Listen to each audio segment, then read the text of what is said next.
Well, the injury bug is back. Hello, everyone, and welcome to the Watson Brown Show, presented by IWC Cash and Carry. Alongside Tennessee Tech head coach Watson Brown, I'm your host, Buddy Pearson. Well, the injury bug has been feasting on the Tennessee Tech Golden Eagles this season, with more than 20 players having suffered some sort of injury. And the latest result has come with some tough losses there, Coach, with the latest being a home game against Jacksonville State this past Saturday.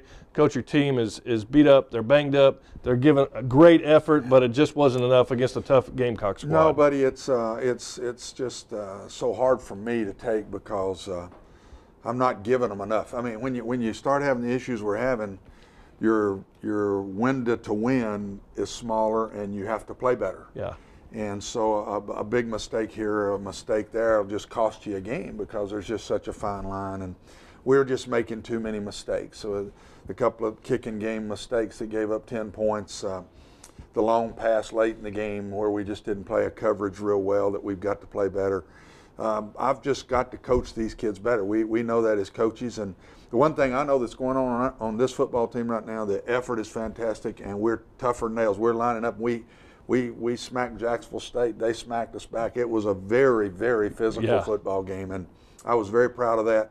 But they didn't make any mistakes, didn't make as many mistakes as we made in the game. And, you know, we could very easily be 2-1, even with the issues we've had. And we just hadn't been able to finish a game. We got to double overtime at SEMO.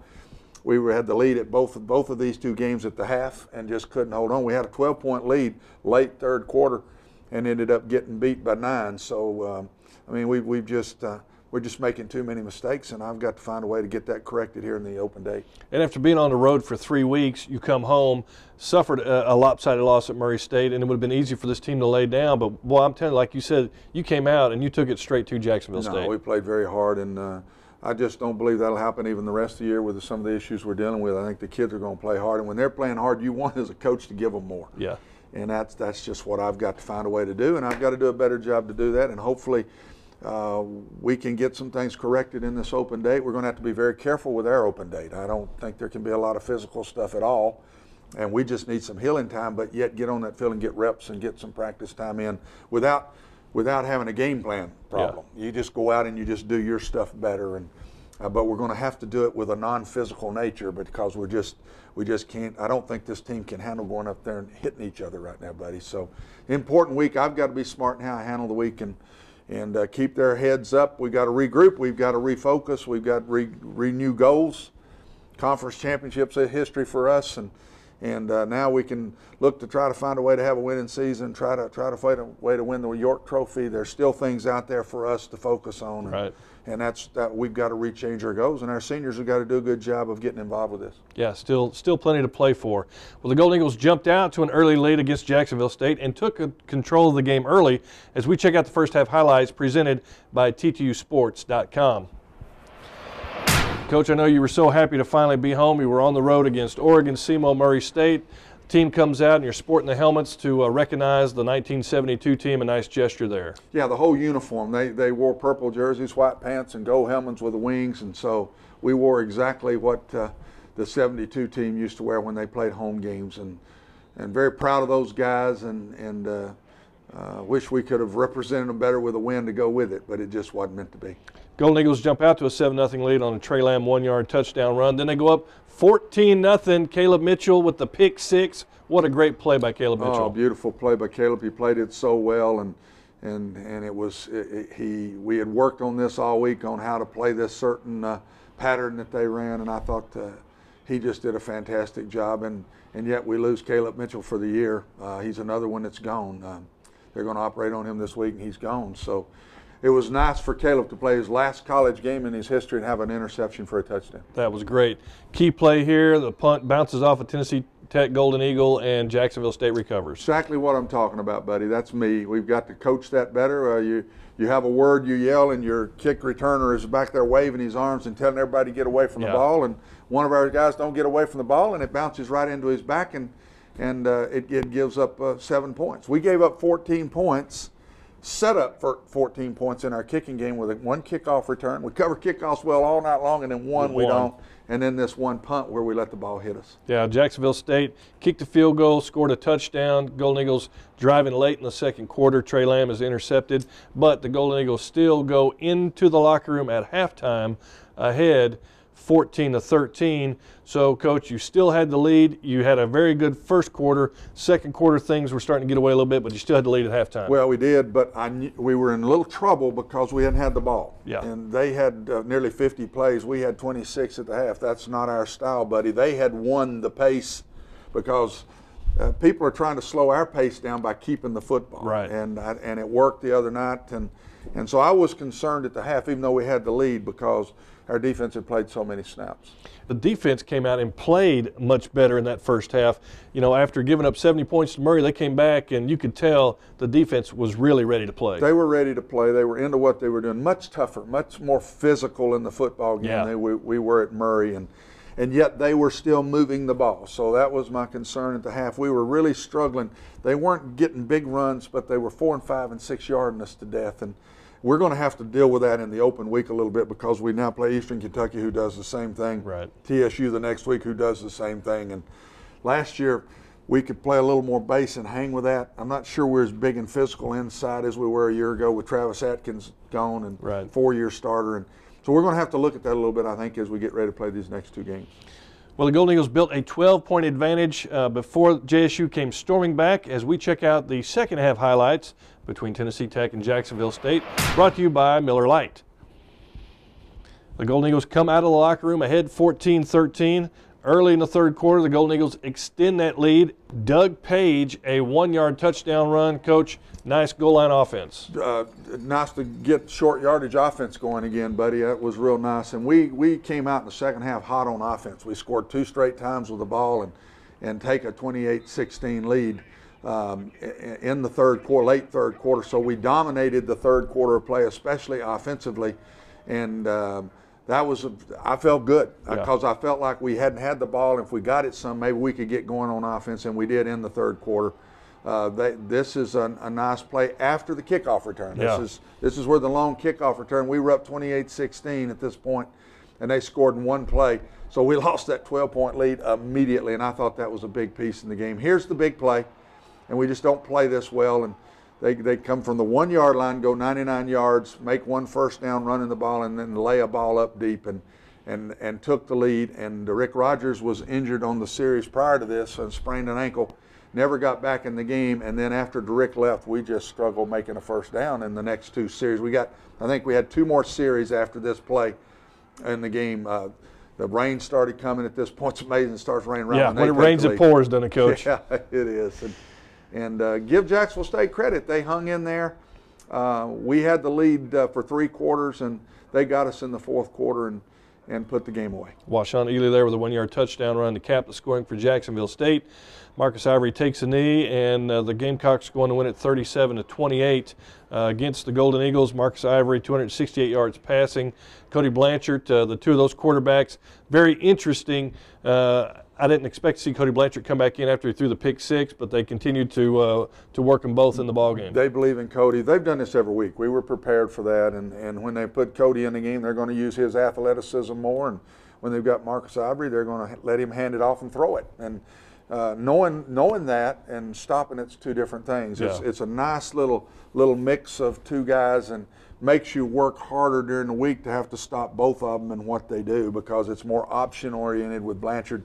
But they believe in him so much, him just throwing an interception ain't going to put him on the bench. They're going to come right back with him, as we would Trey Lamb. Yeah. I mean, if he throws an interception, we're going to come right back with Trey the same way. So Jacksonville State's a very good football team, very good offensive football team, very good offensive football team, and we just could not 90-something plays to 57. Yeah. They doubled the number of snaps on us in the game, mostly because our defense couldn't get them stopped, but also too many 3-and-outs on the offensive side. Yeah, and really not a stellar night for the offense. Trey Lamb just 12 of 23 for 171 yards. Bud Golden 45 yards rushing. Doug Page, though, with 2 touchdowns. Good to see him get some work. Yeah, it is. Doug's a good runner. We got to get the ball in his hands a little more. And Trey's just struggling a little bit right now. He's injured and he's playing through it. And I thought that he didn't play up to his game the other night, but I just know how sore this young man is, and I'm so proud of him, what he's done. But he's tougher than nails. And anybody wants to get on Trey Lamb around, may better look out. I'll tell you right now, because they don't have any clue what he's doing to even be on that field playing to help our team try to win games in his senior year. So I'm very proud of Trey. Gutsy kid. Taking a look at the OVC scoreboard, there were some surprises around the league, plenty of OVC action. I guess one of the surprises there, Tennessee State remaining unbeaten. They defeat Eastern Kentucky in Nashville. Coach, what about that? TSU's a good team. I think they got a chance to have a great year. They beat a good home team. They've got one more home game left, us, and they've got 4 conference games left. So as this season goes on now, we'll see if TSU, they're the only undefeated team left, but they're the only team in the league that hasn't been on the road yet. Yeah. So I think they are very good, and I think they're going to be a factor in this conference play all the way through. Anytime you beat Eastern Kentucky, you're pretty good. Yeah. UT Martin hands Eastern Illinois their first loss in the conference, 51-37. That game played in Martin. Well, Eastern Illinois' first conference road game. Yep. They were 2-0 in the league, had 1 at home. They are still scoring a lot of points. They're giving up points right now, and Martin jumped on them good and threw them right back in the pack with everybody else. And the scoring machine that is Murray State continue their offensive onslaught, 52 points and a 52-14 win over Austin P. Another ho-hum performance for Casey Brockman, 38 of 43, 455 yards and 5 touchdowns. Well, he's a good player. He's got good people around him. Murray lost their first conference game on the road in an overtime game at EIU, and now they're rolling. And look out for this bunch. Now, I'm just telling you, after playing them, their defense is much improved over a year ago, and I think they're going to be a major factor in this conference before it's all said and done. And taking a look at the OVC standings, you see TSU on top, 2-0, yet to play a conference road game. They are 6-0 overall. First time since 2001 they have started the year 6-0. Eastern Kentucky, UT Martin, Jacksonville State, Eastern Illinois, and Murray State all right there with just 1 loss in the league. Well, you're really anywhere all the way down to southeast Missouri still got a great chance to win the championship, and we knocked ourselves out. It's not good to see ourselves as the bottom of the league when we were this time a year ago. We were sitting at the top 3-0. Yeah, and had won 2 road games. So every year makes a difference, and we got to deal with where we are right now and understand it and get our heads up and keep fighting. It's time now for our Golden Eagle Player Profile, brought to you by the T2 Athletics Association. This week we hear from sophomore linebacker Tredarius Goff. Let's take a look.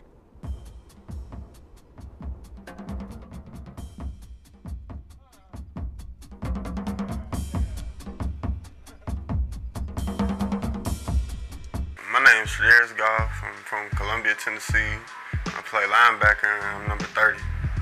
My major is business management. My career plans are to open up like a fitness center or like something like the Boys and Girls Club for kids back home. My father got me started playing football when I was 5 years old. I remember he used to have us working hard. We used to be running hills like we do now in college. And we used to have a log tied to our back, pulling it up the hill. The biggest difference in playing high school and college is the game is much faster. In high school, you might just have 4 or 5 good players. In college, everybody is good and competing for a spot. I was told, the most interesting thing about me is I was told I look like Anthony Anderson off of Kangaroo Jack. The special thing about Tech to me is it's like one big family. The team, the coaches, they always there for you when you need them, and the players, they always there for you too. The best player on this year's team to me is Twin Johnson because his leadership and the way he go hard in everything he do. The best advice I ever received was don't let nobody tell you there's nothing you can't do. My motivation is my mother, because that's how she like this to make her happy playing football and doing good. My position on this year's team is to make plays and do everything right that the coaches tell me to do. My position coach is Coach Billy Taylor. And he a cool guy, fun to be around. He invited us, he can cook too. He invited us to dinner one time. He cooked the steaks and Polish sausages and stuff on the grill. I'm Tredarius Goff. Coach Trey's pretty special, isn't he?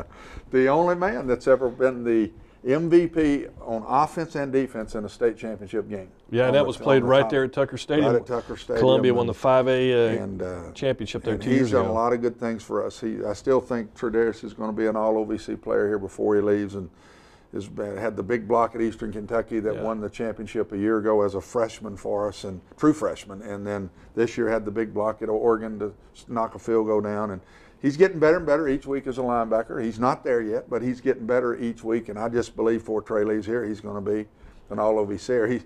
When he said the best player on the team was Twin Johnson, that's Will Johnson. Yeah. They all call Will Twin, so I didn't know if everybody knew who he was even talking about when he said that. But we all think the world of Trey. He's one of the neatest guys on the team because he's got great personality. Yeah, you don't ever see Trey without a smile on his face. That's Trey all the time right there. And how did you determine to put him at linebacker after he was such a successful running back in high school too? Buddy, it was necessity. Yeah. We were thinner at linebacker. We were sitting here with Bud Golden and Adam Urbano and some of those kind of guys, and we were thin at linebacker. So I told Trey when he came, I don't know where we're going to play you, but we'll pick when you get here what we're going to do. And he started out as a linebacker.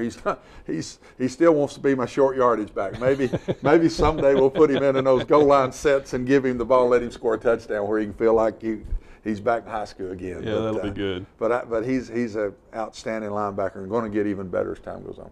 Well, it's time now to go inside Golden Eagle football, brought to you by Midstate Sports Medicine.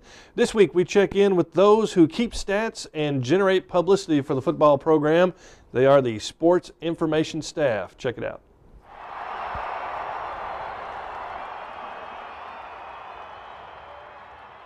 Well, game preparation for the Sports Information Office begins more than a week out. We're handling all of the press interview requests for our team players and our coaches. We're putting together our game notes. We're putting together all of the material that would be printed to be distributed at the game, such as the program, the game notes, the flip cards. So a lot of work goes in way before the game is played. A bulk of the work goes in the week leading up to the game. Then on game day, we oversee every operation that covers the Golden Eagle football team. As far as the media is concerned, we handle all of the video operations from the television to the web streaming to the Coach Watson Brown show, our video operations part of our department. We handle the audio. We coordinate the Golden Eagle Sports Network and the radio broadcasts, everything on the ttusports.com website. So we put together all of that. During the game, then, we're responsible for such things as videotaping the highlights that you see here on the Watson Brown show.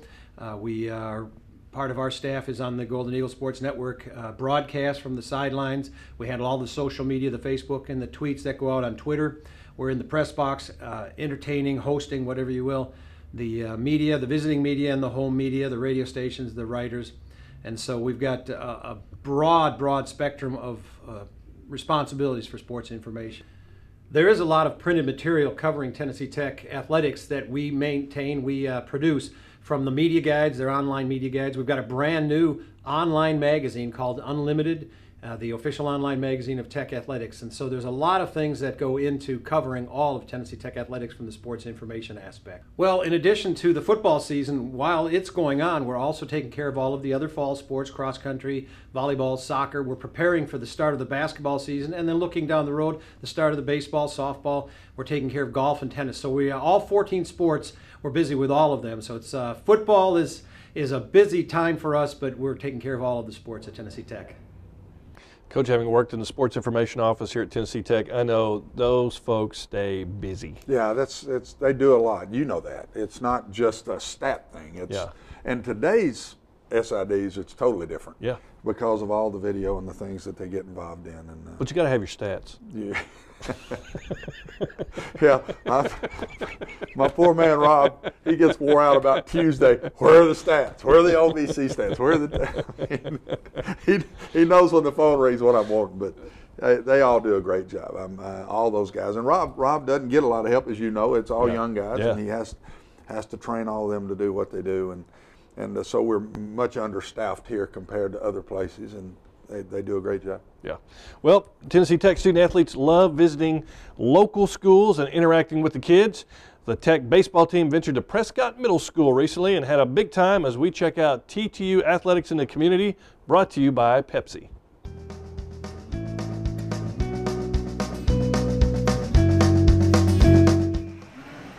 This is Zach Stevens reporting from Tennessee Tech Baseball. We're out at Prescott Middle School today. We have senior right fielder / third baseman Michael Morris with me next to me. Mike, what's our purpose out here today? Just hang out with the kids from Prescott Middle and, just show our faces to the community. So how have you been interacting with the kids today, Mike? We've been playing can jam and other types of gym-style games. Right now it sounds like they're doing the chicken dance or electric slide, I don't know. Yeah. But That's good, that's good. Are you having a good time out here today, Mike? oh yeah, I'm having a great time. You think you get some cotton candy later? I most likely will get some cotton candy, a little pre-practice food. Yeah. When we were asked to do this a few weeks ago, Misty Briggs, an assistant principal at the Prescott South Middle School, called and asked, and I said absolutely we would do it. You look back and you say, when you were in 5th, 6th, 7th, and 8th grade, how cool it was if a baseball team, a college baseball team were to come to your school and hang out with you for a little while during the day. And whether it's football, whether it's baseball, whether it's a basketball team, soccer, cross country, it's a great thing for young kids.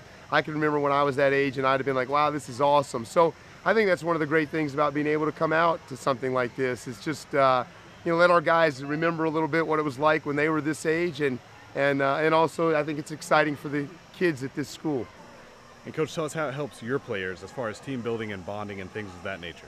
Oh, I think it's great. I think it puts them out of their comfort zone, to be honest with you. I mean, it's, guys aren't used to hanging out with 5th through 8th graders, and so I think it allows them to understand that there's more out there than 20, 22-year-old guys, and it puts them out of their comfort zone a little bit, but it allows them to bond and connect with each other and try to connect with these kids to make everyone feel real comfortable with the environment we're in. So it's good, it's great for us. Anytime we can get together and do something as a team, especially maybe when it's outside comfort zone, I think it correlates to on field as well.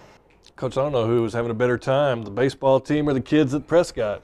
I think the baseball players. They were having a good time, weren't they? Yeah, they do a good job. Coach does a good job with them, and he's right. I think it's when you get them out like that and they get around the young people and just a different perspective, and I think it also renews your understanding of how young people look up to you as older athletes, and that's a responsibility. If you're going to play college sports, that's part of the responsibility, and when you're out and in trouble and doing those things, they're going to look at that too.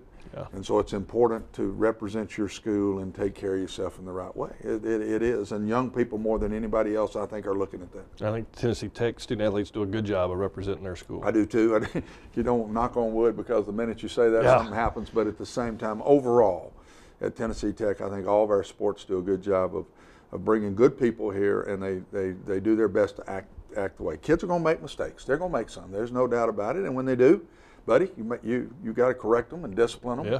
But at the same time, you like to brag about the ones that don't get in the trouble, and I think an awful lot, a high percentage of our athletes are just first-class people. Yep. We got more Watson Brown Show coming up, so we're going to be taking some questions for Coach Brown via Twitter. You want to stick around for that. So we've got more of the Watson Brown Show presented by IWC Cash and Carry. Don't go away. Welcome back to the Watson Brown Show, presented by IWC Cash and Carry. Well, if you have a question for Coach Brown, you can tweet it at T2 Golden Eagles. Now, we've got some questions that have come in via Twitter.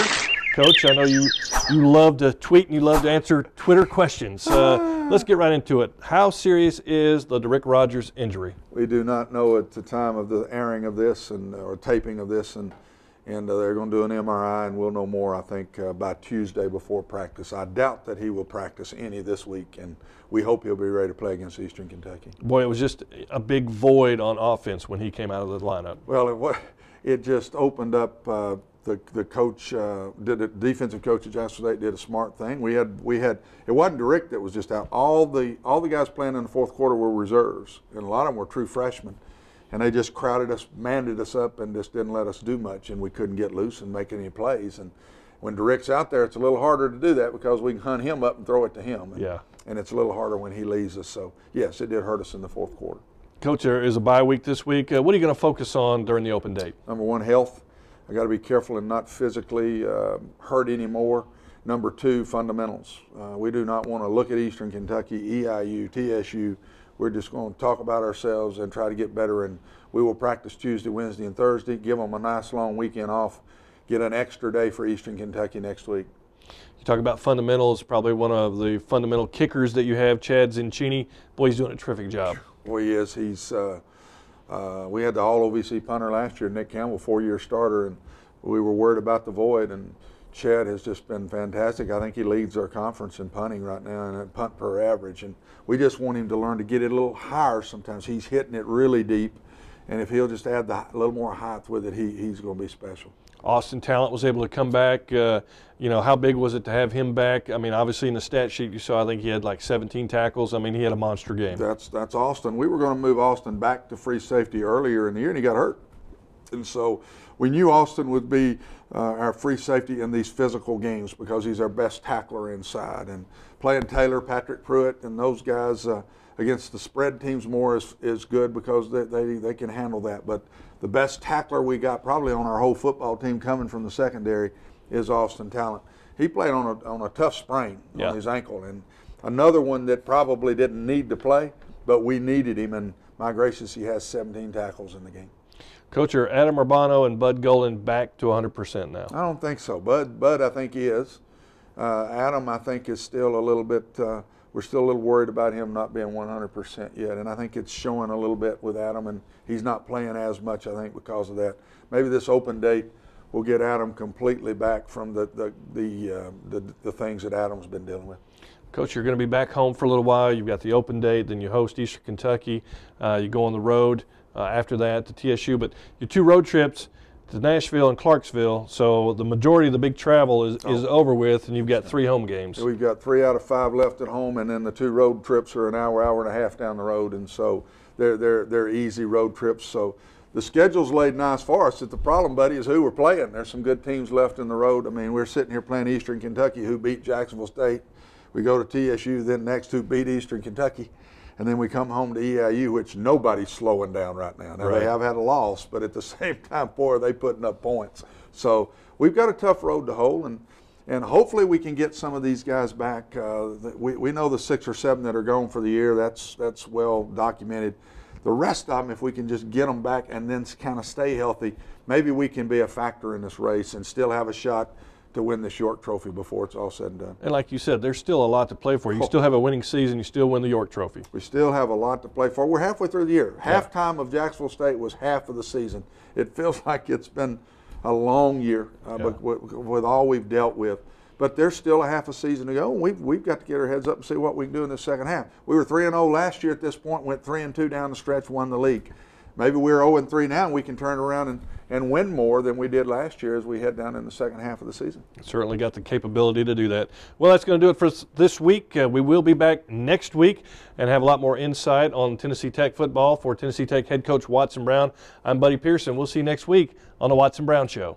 The Watson Brown Show has been brought to you by IWC Cash and Carry, Miller Lite, Midstate Sports Medicine, and Pepsi.